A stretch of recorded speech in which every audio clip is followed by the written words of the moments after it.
அக்கறையோட விசாரிக்கிறதற்கு நாங்கள் எம்மாத்திரம்? ஏன்னா, வானங்களும், உம்முடைய அந்த நட்சத்திரங்களும், அந்த சந்திரனும் ரொம்ப விசேஷித்தவைகளா இருக்குது. பார்க்கும்போது அது ஆச்சரியப்பட வைக்குது. இன்னைக்கு எத்தன பேரு வானத்துல சூரியனையும், சந்திரனையும், நட்சத்திரங்களையும் பார்த்து அவ்வளோ ஆச்சரியப்படுறீங்க.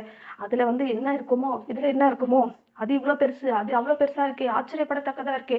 அதுதான் விசேஷம் அப்படின்னு நீங்க நினைச்சுக்கிட்டு இருந்தீங்கன்னா, கர்த்தர் சொல்றாரு, இல்ல அவைகளை காட்டிலும் நீ தான் விசேஷித்தவன் என் மகனே! நீ தான் விசேஷித்தவன் என் மகளே! அப்படின்னு கர்த்தர் உங்களை பார்த்து சொல்லுகிறார். ஏன்னா, அவைகள் எல்லாமே மனுஷனுக்காக கொடுக்கப்பட்டது தான். மனுஷனுக்காக உருவாக்கப்பட்டது. சூரியனும், சந்திரனும், நட்சத்திரங்களும், ஆகாய விரிவும் மனுஷனுக்காக கொடுக்கப்பட்டது. அவைகளை கர்த்தர் விசேஷித்த விதமாய் பார்க்கல. அவைகளை நமக்கென்று கொடுக்கப்பட்டதால் அவைகள் மனுஷனுக்கென்று கொடுக்கப்பட்டதால் மனுஷன் தான் விசேஷித்தவனா இருக்கிறான் கர்த்தருடைய பார்வையில. அங்கதான் இங்க தாவீது அந்த சந்திரனையும் நட்சத்திரங்களையும் அவன் பார்க்கும்போது யோசிக்கிறான். இதை காட்டிலுமா மனுஷன் பெரியவனா இருக்கிறான்? இதை காட்டிலுமா